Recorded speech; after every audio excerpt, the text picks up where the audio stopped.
नमस्कार दोस्तों, मैं हूं आपकी मनीषा और आज मनीषा रिव्यू पर हम सिर्फ गॉसिप नहीं करने वाले बल्कि रिश्तों के उन गहरे काले सच को बेनकाब करेंगे जो अक्सर बंद दरवाजों के पीछे दफन रहते हैं।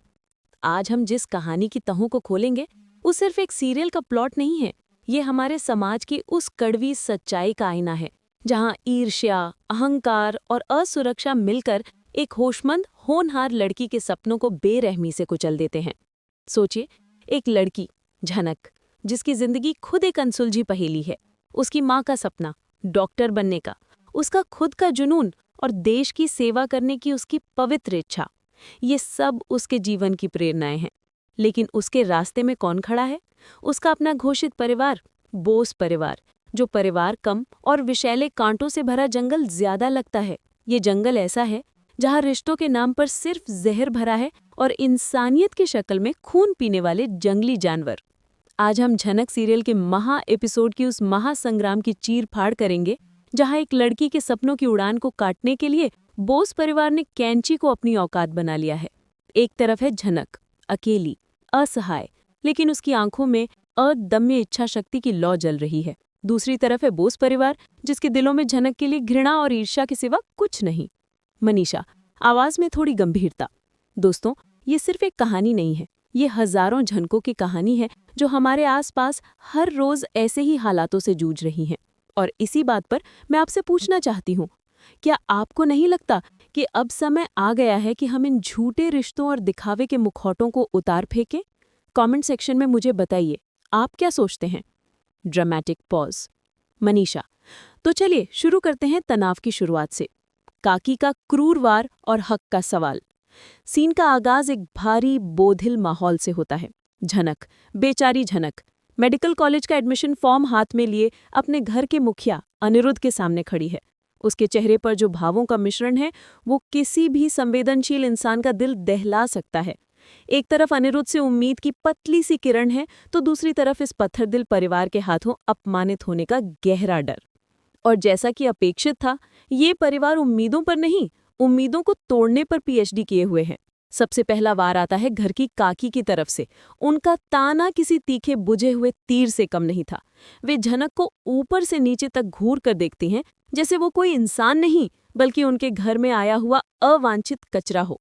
मनीषा, काकी की आवाज की नकल करते हुए थोड़ी नफरत भरे टोन में, तुमको तो डॉक्टर बनना है ना? तुमको पहले से रूल्स एंड रेगुलेशंस नहीं पता थे कि डॉक्टर बनने के लिए क्या क्या करना होगा? आ गई हमारी मदद मांगने के लिए? किस हक से आई हो तुम हमारे पास? किस हक से आई हो तुम हमारे पास मदद मांगने के लिए? मनीषा, अपनी सामान्य आवाज में थोड़ी आक्रोशित। दोस्तों, इस एक वाक्य में काकी ने सिर्फ झनक को अपमानित नहीं किया बल्कि झनक के पूरे अस्तित्व को नकारने की कोशिश की। ये किस हक से का सवाल उनकी ईर्ष्या की पराकाष्ठा है। बोस परिवार झनक को हमेशा नौकरानी, आश्रित और निम्न समझता रहा है। उनकी आंखों में ये असहनीय है कि एक लड़की जिसे वो अपने पैरों की जूती मानते हैं, आज डॉक्टर बनने का सपना देख रही है। उनका सामंती अहंकार हर्ट हो रहा है। वे चाहते हैं कि झनक हमेशा उनके नियंत्रण में रहे। ये डायलॉग सिर्फ झनक के लिए नहीं था, ये अनिरुद्ध को भी चेतावनी थी कि वो इस लड़की की मदद करके परिवार के नियमों का उल्लंघन न करे। क्या यही हमारे समाज की विडंबना नहीं है? जिस लड़की का पिता इसी घर का सदस्य है, ये राज भले ही बंद हो, जिस लड़की का समाज की नजरों में पति इसी घर का बेटा है, उसे हक के लिए भीख मांगनी पड़ रही है। ये डबल स्टैंडर्ड और नैतिक पतन दिखाता है। वाह दोस्तों, क्या आपने कभी सोचा है कि एक चिंगारी पूरी जंगल को कैसे जला सकती है? आज हम एक ऐसी ही चिंगारी की बात करने वाले हैं जो सिर्फ एक सीरियल का हिस्सा नहीं है बल्कि हमारे समाज की कड़वी सच्चाई का एक ऐसा आईना है जिसे देखकर आप हिल जाएंगे। मैं हूं मनीषा और आप देख रहे हैं मनीषा रिव्यू का सबसे धमाकेदार और तीखा विश्लेषण। तो तैयार हो जाइए, क्योंकि आज हम झनक सीरियल के उस महा एपिसोड की धज्जियां उड़ाने वाले हैं जिसने पूरे देश में तहलका मचा रखा है। Intro music with dramatic visuals. Manisha, नमस्कार दोस्तों, मैं हूं आपकी मनीषा और आज मनीषा रिव्यू पर हम सिर्फ गॉसिप नहीं करने वाले बल्कि रिश्तों के उन गहरे काले सच को बेनकाब करेंगे जो अक्सर बंद दरवाजों के पीछे दफन रहते हैं। आज हम जिस कहानी की तहों को खोलेंगे वो सिर्फ एक सीरियल का प्लॉट नहीं है, ये हमारे समाज की उस कड़वी सच्चाई का आईना है जहां ईर्ष्या, अहंकार और असुरक्षा मिलकर एक होशमंद, होनहार लड़की के सपनों को बेरहमी से कुचल देते हैं। सोचिए, एक लड़की झनक, जिसकी जिंदगी खुद एक अनसुलझी पहेली है। उसकी माँ का सपना, डॉक्टर बनने का उसका खुद का जुनून और देश की सेवा करने की उसकी पवित्र इच्छा, ये सब उसके जीवन की प्रेरणाएं हैं। लेकिन उसके रास्ते में कौन खड़ा है? उसका अपना घोषित परिवार, बोस परिवार। जो परिवार कम और विषैले कांटों से भरा जंगल ज्यादा लगता है। ये जंगल ऐसा है जहां रिश्तों के नाम पर सिर्फ जहर भरा है और इंसानियत की शक्ल में खून पीने वाले जंगली जानवर। आज हम झनक सीरियल के महा एपिसोड के उस महासंग्राम की चीर-फाड़ करेंगे, जहां एक लड़की के सपनों की उड़ान को काटने के लिए बोस परिवार ने कैंची को अपनी औकात बना लिया है। एक तरफ है झनक, अकेली, असहाय, लेकिन उसकी आंखों में अदम्य इच्छा शक्ति की लौ जल रही है। दूसरी तरफ है बोस परिवार, जिसके दिलों में झनक के लिए घृणा और ईर्ष्या के सिवा कुछ नहीं। मनीषा, आवाज में थोड़ी गंभीरता। दोस्तों, ये सिर्फ एक कहानी नहीं है, ये हजारों झनकों की कहानी है जो हमारे आसपास हर रोज ऐसे ही हालातों से जूझ रही हैं। और इसी बात पर मैं आपसे पूछना चाहती हूँ, क्या आपको नहीं लगता कि अब समय आ गया है कि हम इन झूठे रिश्तों और दिखावे के मुखौटों को उतार फेंकें? कमेंट सेक्शन में मुझे बताइए, आप क्या सोचते हैं? Dramatic pause. तो चलिए शुरू करते हैं तनाव की शुरुआत से। काकी का क्रूर वार और हक का सवाल। सीन का आगाज एक भारी बोधिल माहौल से होता है। झनक, बेचारी झनक, मेडिकल कॉलेज का एडमिशन फॉर्म हाथ में लिए अपने घर के मुखिया अनिरुद्ध के सामने खड़ी है। उसके चेहरे पर जो भावों का मिश्रण है, वो किसी भी संवेदनशील इंसान का दिल दहला सकता है। एक तरफ अनिरुद्ध से मदद की उम्मीद की पतली सी किरण है, तो दूसरी तरफ इस पत्थर दिल परिवार के हाथों अपमानित होने का गहरा डर। और जैसा कि अपेक्षित था, ये परिवार उम्मीदों पर नहीं, उम्मीदों को तोड़ने पर पीएचडी किए हुए हैं। सबसे पहला वार आता है घर की काकी की तरफ से। उनका ताना किसी तीखे बुझे हुए तीर से कम नहीं था। वे झनक को ऊपर से नीचे तक घूर कर देखती हैं, जैसे वो कोई इंसान नहीं बल्कि उनके घर में आया हुआ अवांछित कचरा हो। मनीषा, काकी की आवाज की नकल करते हुए थोड़ी नफरत भरे टोन में, तुमको तो डॉक्टर बनना है ना? तुमको पहले से रूल्स एंड रेगुलेशंस नहीं पता थे कि डॉक्टर बनने के लिए क्या क्या करना होगा? आ गई हमारी मदद मांगने के लिए। किस हक से आई हो तुम हमारे पास? किस हक से आई हो तुम हमारे पास मदद मांगने के लिए? मनीषा, अपनी सामान्य आवाज में, थोड़ी आक्रोशित। दोस्तों, इस एक वाक्य में काकी ने सिर्फ झनक को अपमानित नहीं किया, बल्कि झनक के पूरे अस्तित्व को नकारने की कोशिश की। ये किस हक से का सवाल उनकी ईर्ष्या की पराकाष्ठा है। बोस परिवार झनक को हमेशा नौकरानी, आश्रित और निम्न समझता रहा है। उनकी आंखों में ये असहनीय है कि एक लड़की, जिसे वे अपने पैरों की जूती मानते हैं, आज डॉक्टर बनने का सपना देख रही है। उनका सामंती अहंकार हर्ट हो रहा है। वे चाहते हैं कि झनक हमेशा उनके नियंत्रण में रहे। क्या यही हमारे समाज की विडंबना नहीं है? जिस लड़की का पिता इसी घर का सदस्य है, ये राज भले ही बंद हो, जिस लड़की का समाज की नज़र में पति इसी घर का बेटा है, उसे हक के लिए भीख मांगनी पड़ रही है। ये डबल स्टैंडर्ड और नैतिक पतन दिखाता है। और सबसे शर्मनाक बात क्या है पता है? एक महिला ही दूसरी महिला के ज्ञान और करियर को रोकने के लिए सबसे पहले खड़ी है। ये नारी शक्ति का नहीं, बल्कि नारी विरोधी सोच का घिनौना प्रदर्शन है। दोस्तों, क्या आप भी इस बात से सहमत हैं? मुझे कमेंट्स में बताइए, क्या आपने कभी अपने आसपास ऐसा कुछ देखा है? Emotional background music. अब बारी आती है झनक के पलटवार की, रिश्तों के राज और त्याग का मोल। झनक अपमान का घूंट पीकर भी अपनी मजबूती नहीं छोड़ती। वो अपनी सफाई में कहती है कि वो सीधे अनिरुद्ध के पास आई थी, जो घर का मुखिया और एक प्रोफेसर है, एक ऐसा व्यक्ति जो शायद शिक्षा के महत्व को समझता है। और फिर वो अपने दिल का बोझ हल्का करती है। उसका अगला डायलॉग बताता है कि उसने इस परिवार के लिए कितना बड़ा त्याग किया है। मनीषा, झनक की आवाज की नकल करते हुए, थोड़ी धीमी लेकिन सशक्त।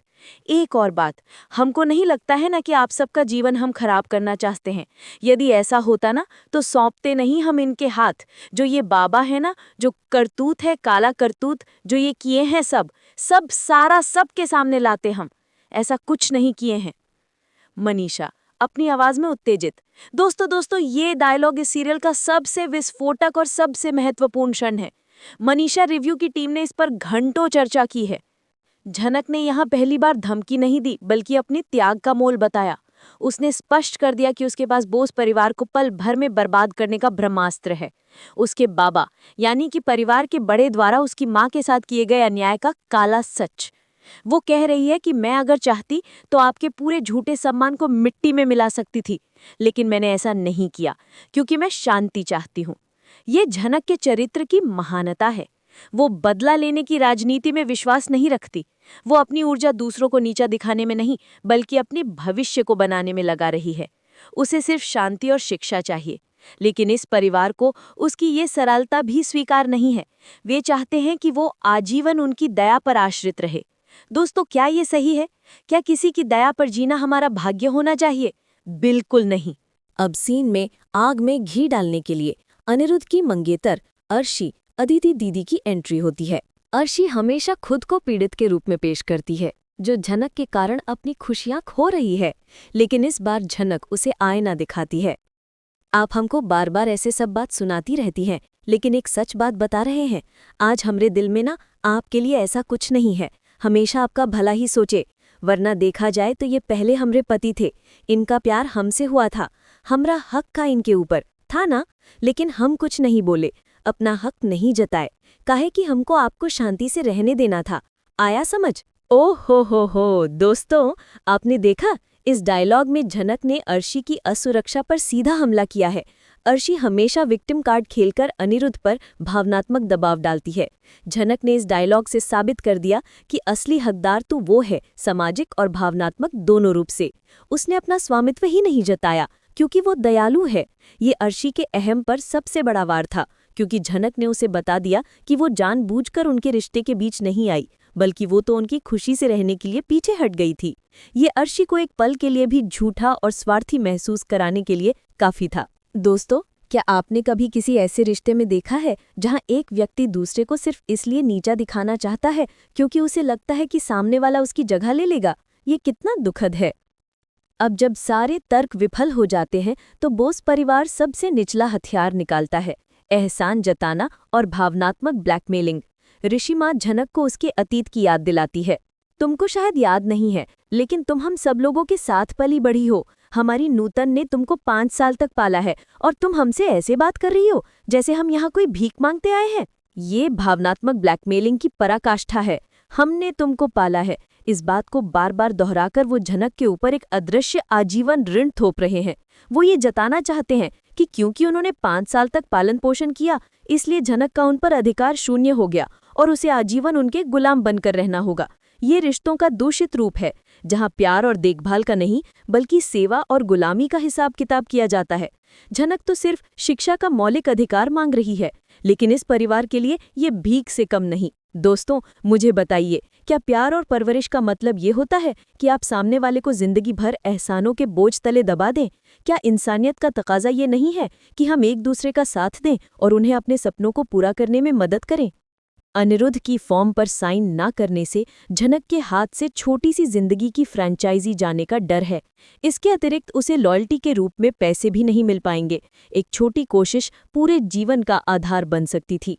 ये एक ऐसा निर्णय था जो उसकी खोई हुई आत्मविश्वास को फिर से जगा सकता था, लेकिन इस अवसर का फायदा उठाने और अपने भविष्य को बनाने का एकमात्र अवसर उसके परिवार की हिंसा और घृणा ने छीन लिया। बोस परिवार में झनक को कोई महत्व नहीं दिया जाता था। पूरे ड्रामे के दौरान झनक की नजरें सिर्फ एक व्यक्ति को ढूंढ रही है, अनिरुद्ध। अनिरुद्ध जो उसका गुरु है, जिसने उसे सपने देखना सिखाया और जो उसका संरक्षक बनने का एकमात्र नैतिक हकदार है। अंतिम समय सीमा करीब आ गई है। अनिरुद्ध फॉर्म लेता है और एक पल के लिए ऐसा लगता है कि हीरो जाग गया है, लेकिन तभी अर्शी तूफान की तरह आकर वीटो पावर का इस्तेमाल करती है। तुम साइन नहीं करोगी, हम में से कोई नहीं करेगा ऋषि, और तू बिल्कुल भी नहीं करेगा। अर्शी का डर। अर्शी जानती है कि ये साइन सिर्फ एक हस्ताक्षर नहीं है, ये झनक को कानूनी तौर पर अनिरुद्ध से जोड़ने का पहला धागा है। ये एक संरक्षक संरक्षिता का अटूट रिश्ता है जो उनके बीच एक ऐसी पवित्र दौड़ बांध देगा जिसे अर्शी की नफरत कभी नहीं तोड़ पाएगी। वो अनिरुद्ध के आत्मसम्मान को रौंदकर उस पर नियंत्रण चाहती है। अनिरुद्ध जो शुरू में मर्दानगी दिखाने की कोशिश करता है कि मुझे क्या करना है क्या नहीं मेरा डिसीजन है, अर्शी और परिवार के संयुक्त दबाव के आगे पूरी तरह से टूट जाता है। वो प्रोफेसर के धर्म की दुहाई देता है, वो झनक के भविष्य की बात करता है, लेकिन परिवार के सदस्य विशेषकर उसकी माँ तुरंत ब्लेम गेम शुरू कर देते हैं। इसी लड़की की वजह से मेरी बेटी का फ्यूचर खराब हो रहा है, हमारी इंसल्ट हो रही है। और दोस्तों, सबसे दुखद मोमेंट, अंत में अनिरुद्ध वो करता है जो एक कायर करता है। वो गुस्से में, बेबसी में नहीं, बल्कि अपनी कायरता में फॉर्म अपनी माँ की तरफ बढ़ा देता है। ठीक है, मैं नहीं करता हूँ, आप कर दीजिए। ये अनिरुद्ध का सबसे बड़ा नैतिक पतन है। उसने गेंद अपनी माँ के पाले में फेंक दी, ये जानते हुए कि वे कभी साइन नहीं करेंगी। उसने एक बार फिर साबित कर दिया कि वो एक कमज़ोर, कन्फ्यूज्ड इंसान है। वो अपनी मंगेतर और परिवार के दबाव के सामने सत्य और न्याय के साथ नहीं खड़ा हो सकता। उसने झनक को सिर्फ निराश नहीं किया, बल्कि धोखा दिया। उसका ये कार्य उसके प्यार और गुरुत्व के सारे बावों को खोखला साबित करता है। वो हीरो की पोशाक में एक विलन है। सीन खत्म। झनक के हाथ में फॉर्म है, उसकी आंखों में टूटे हुए सपनों की राख है। बोस परिवार शैतानी मुस्कान के साथ अपने जीत का जश्न मना रहा है। और दोस्तों, आज आपने देखा कि कैसे एक लड़की के अधिकारों और सपनों को एक जालिम परिवार ने रौंद डाला। लेकिन क्या कहानी यहीं खत्म हो जाती है? बिल्कुल नहीं। मनीषा रिव्यू पर हम सिर्फ कहानी नहीं सुनाते, बल्कि उसके पीछे के मनोविज्ञान को भी समझते हैं। अब बात करते हैं अनिरुद्ध की कमजोरी की। अनिरुद्ध का असली संघर्ष अर्शी या परिवार से नहीं, बल्कि खुद से है। वो प्यार और कर्तव्य के बीच फंसा हुआ है। वो झनक से प्यार करता है क्योंकि वो अपनी बीवी मून की बेटी है और उसकी मदद भी करना चाहता है, लेकिन अपने परिवार के आराम क्षेत्र को नहीं छोड़ना चाहता। ये स्वार्थ है। उसकी कायरता ने झनक के भविष्य को दांव पर लगा दिया। क्या आपको नहीं लगता कि एक मजबूत इंसान को अपने सिद्धांतों पर खड़ा रहना चाहिए, चाहे कितनी भी मुश्किल आए? अब बात करते हैं अर्शी की जलन की। अर्शी को लगता है कि झनक को रोककर वो अनिरुद्ध के लिए नफरत फैलाएगी। ये सोच गलत है। और सिर्फ अर्शी ही नहीं, वो ये भी चाहती है कि अनिरुद्ध का बेटा भी सिर्फ उसी का हो। वो नहीं समझती कि प्यार बंधन नहीं है। उसके इस जलन भरे बर्ताव ने अनिरुद्ध के दिल में उसके लिए सम्मान कम कर दिया होगा। वो अपनी असुरक्षा के कारण एक खुशहाल रिश्ते को बर्बाद कर रही है।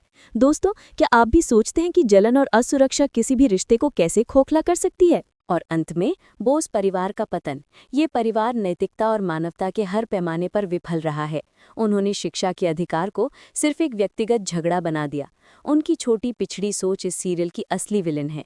वे एक होनहार लड़की को आगे बढ़ने से सिर्फ इसलिए रोकना चाहते हैं क्योंकि उन्हें लगता है कि वो उनकी छोटी है।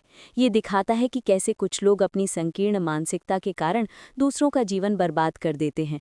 दोस्तों, क्या समाज को ऐसे लोगों को बर्दाश्त करना चाहिए? मुझे लगता है बिल्कुल नहीं। तो दोस्तों, ये थी आज की मनीषा रिव्यू की सबसे धमाकेदार और भावुक एनालिसिस। हम उम्मीद करते हैं कि आपने इस एपिसोड से कुछ सीखा होगा और ये समझा होगा कि कैसे हमें अपने आसपास की झनकों का साथ देना चाहिए। अपनी आवाज़ उठाइए, अन्याय के खिलाफ खड़े होइए और अपने सपनों को कभी मरने मत दीजिए। अगर आपको ये वीडियो पसंद आया हो तो इसे लाइक करें, शेयर करें और मनीषा रिव्यू को सब्सक्राइब करना बिल्कुल न भूलें। हम ऐसे ही धमाकेदार कंटेंट के साथ आते रहेंगे। कमेंट्स में मुझे बताएं कि आपको अगला किस सीरियल या टॉपिक पर एनालिसिस चाहिए। तब तक के लिए अपनी जिंदगी जियो, खुलकर जियो और अन्याय के खिलाफ खड़े रहो। मिलते हैं अगले वीडियो में। Bye bye.